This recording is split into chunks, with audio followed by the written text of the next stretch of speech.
Livro narrado com elaboração de Cristiane Batista com caráter de aprendizado. Se inscreva, muito obrigada. Humor, 1927. Sigmund Freud. A presente tradução inglesa é versão corrigida da publicada em 1950. Freud escreveu este artigo em 5 dias, durante a segunda semana de agosto de 1927. Jones, 1957, 146, e ele foi lido, em seu nome, por Anna Freud, a 1º de setembro, perante o 10º Congresso Psicanalítico Internacional, em Innsbruck. Foi publicado pela primeira vez no outono do mesmo ano no Almanaque Psicanalítico referente a 1928. O artigo retorna, depois de um intervalo de mais de 20 anos, ao tema examinado na última sessão do livro sobre os xistes, 1905c. Freud considera-o agora à luz de sua nova representação estrutural da mente humana.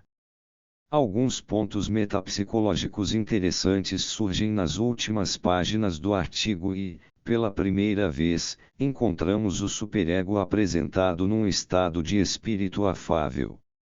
O humor. Em meu volume sobre os xistes e sua relação com o inconsciente, 1905c, na realidade considerei o humor apenas do ponto de vista econômico. Meu objetivo era descobrir a fonte do prazer que se obtém do humor e acho que pude demonstrar que a produção do prazer humorístico surge de uma economia de gasto em relação ao sentimento. Standard Ed. 8, 236.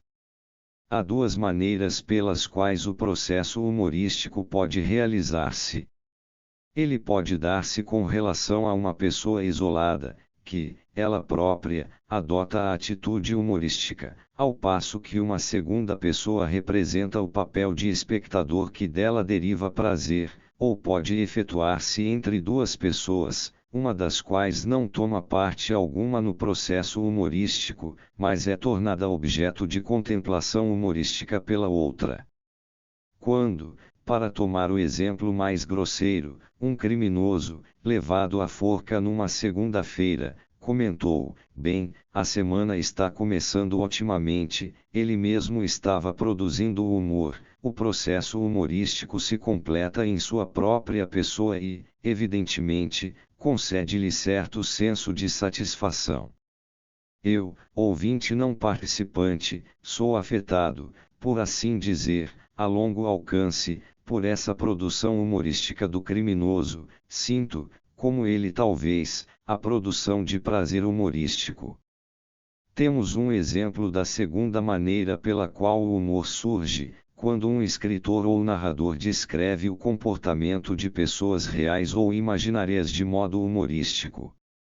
Essas próprias pessoas não precisam demonstrar humor algum, a atitude humorística interessa apenas à pessoa que as está tomando como seu objeto, e, tal como no primeiro exemplo, o leitor ou ouvinte partilha da fruição do humor.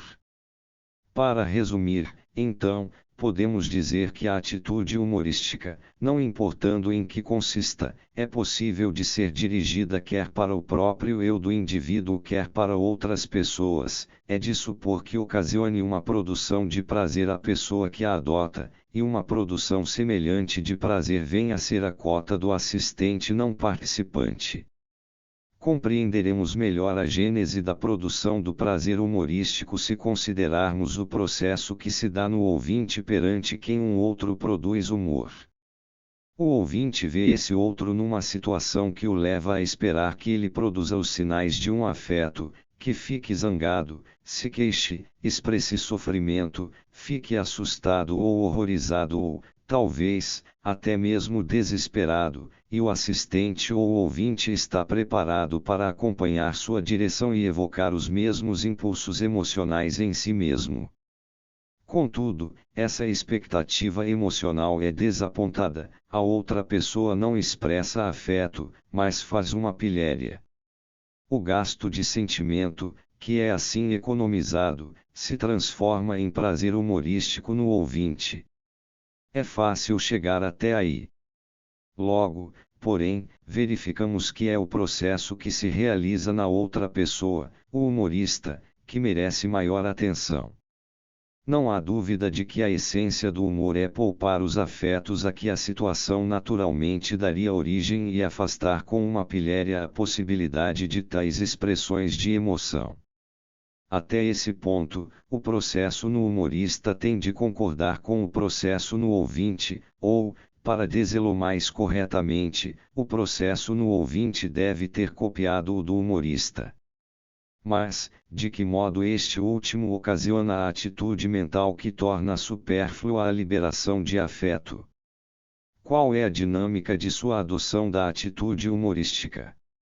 Evidentemente, a solução do problema deve ser buscada no humorista. No ouvinte, temos de supor que existe apenas um eco, uma cópia, desse processo desconhecido. Já é hora de nos familiarizarmos com algumas das características do humor.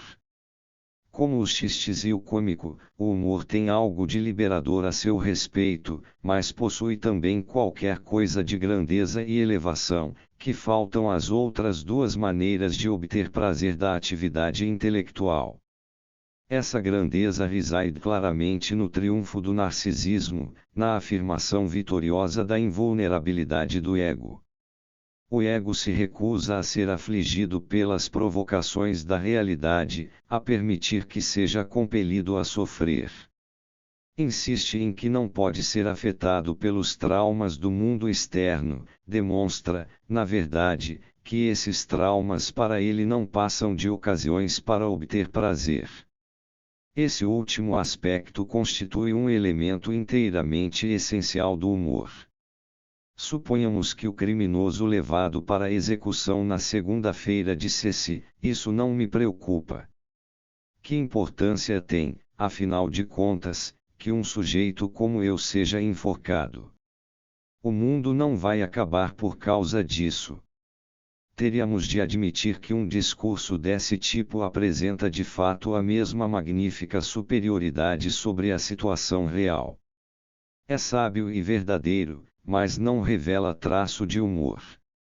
Na verdade, baseia-se numa avaliação da realidade que vai diretamente contra a avaliação feita pelo humor. O humor não é resignado, mas rebelde. Significa não apenas o triunfo do ego, mas também o do princípio do prazer, que pode aqui afirmar-se contra a crueldade das circunstâncias reais. Essas duas últimas características, a rejeição das reivindicações da realidade e a efetivação do princípio do prazer, aproximam o humor dos processos regressivos ou reativos que tão amplamente atraem nossa atenção na psicopatologia.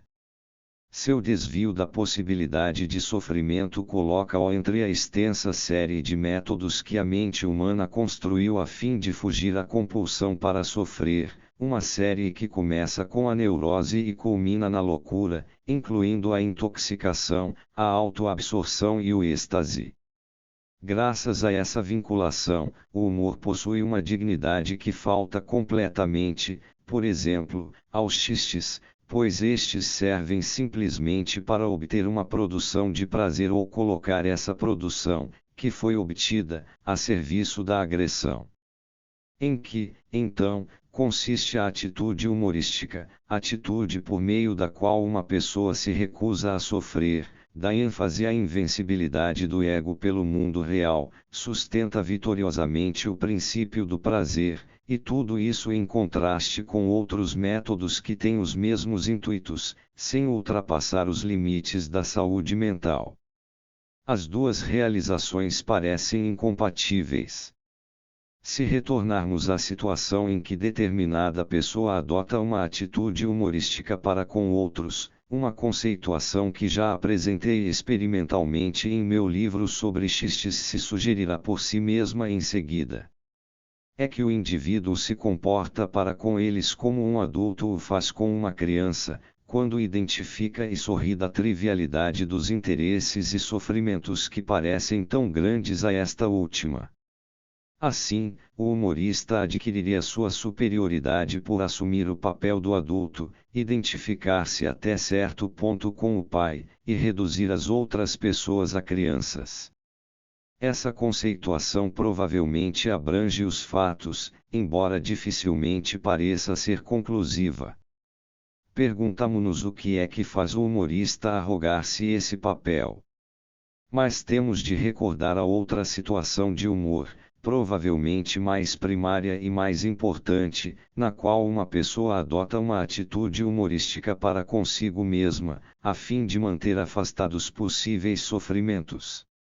Há sentido em dizer que alguém está se tratando a si próprio como criança e, ao mesmo tempo, desempenhando o papel de um adulto superior para com essa criança. Essa ideia não muito plausível receberá apoio bastante forte, penso eu, se levarmos em consideração aquilo que aprendemos das observações patológicas sobre a estrutura do ego. Esse ego não é uma entidade simples. Abriga dentro dele, como seu núcleo, um agente especial, o superego. Às vezes, acha-se fundido com o superego de maneira que não podemos fazer distinção entre eles, ao passo que, em outras circunstâncias, se acha nitidamente diferenciado dele. Geneticamente, o superego é o herdeiro do agente paterno.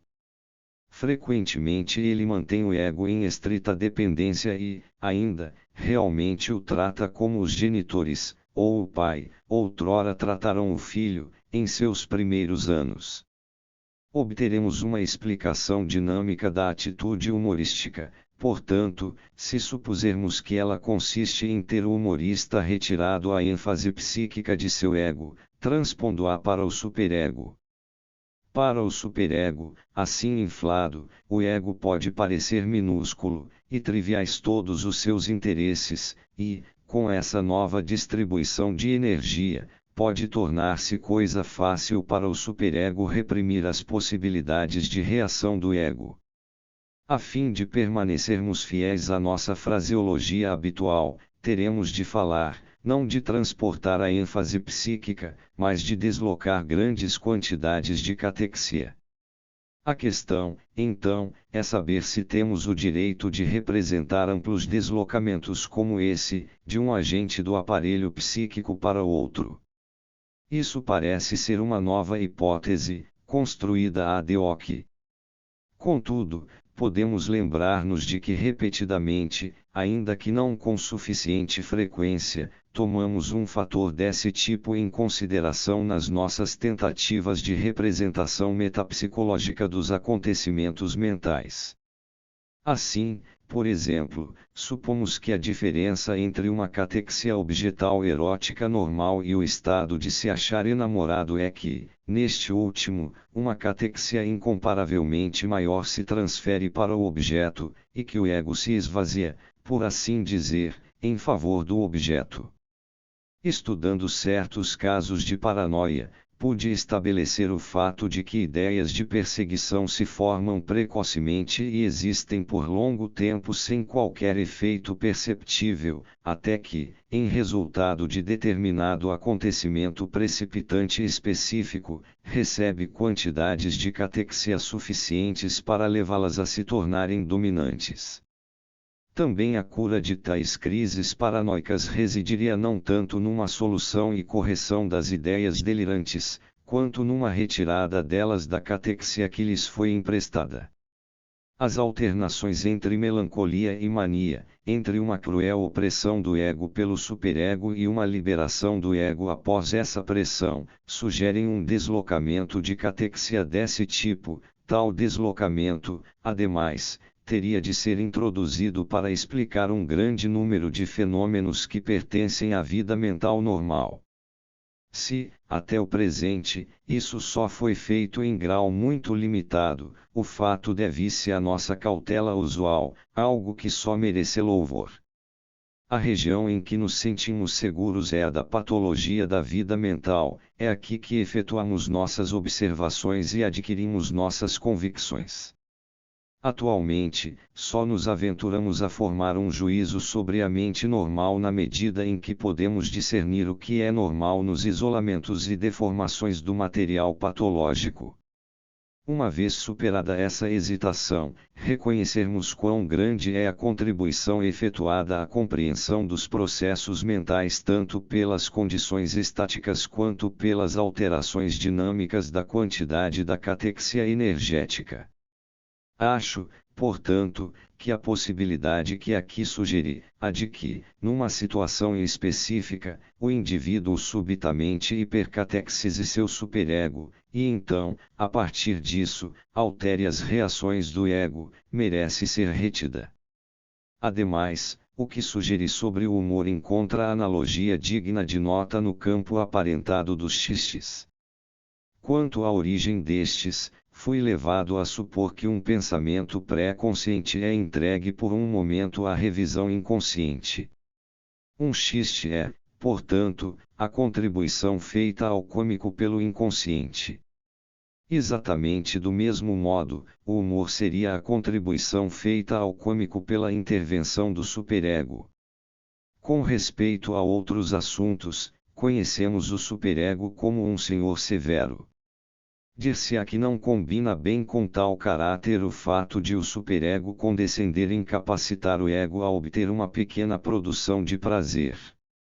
É verdade que o prazer humorístico jamais alcança a intensidade do prazer do cômico ou dos xistes, que jamais encontra vazão no riso cordial. Também é verdade que, ocasionando a atitude humorística, o superego está realmente repudiando a realidade e servindo a uma ilusão. Entretanto, sem saber exatamente por que, encaramos esse prazer menos intenso como possuindo um caráter de valor muito alto, sentimos que ele é especialmente liberador e enobrecedor. Além disso, a pilhéria feita por humor não é o essencial. Ela tem apenas o valor de algo preliminar. O principal é a intenção que o humor transmite, esteja agindo em relação quer ao eu quer às outras pessoas. Significa, olhem. Aqui está o mundo, que parece tão perigoso. Não passa de um jogo de crianças, digno apenas de que sobre ele se faça uma pilhéria. Se é realmente o superego que, no humor, fala essas bondosas palavras de conforto ao ego intimidado, isso nos ensinará que ainda temos muito a aprender sobre a natureza do superego. Ademais, nem todas as pessoas são capazes da atitude humorística. Trata-se de um dom raro e precioso, e muitas sequer dispõem da capacidade de fruir o prazer humorístico que lhes é apresentado.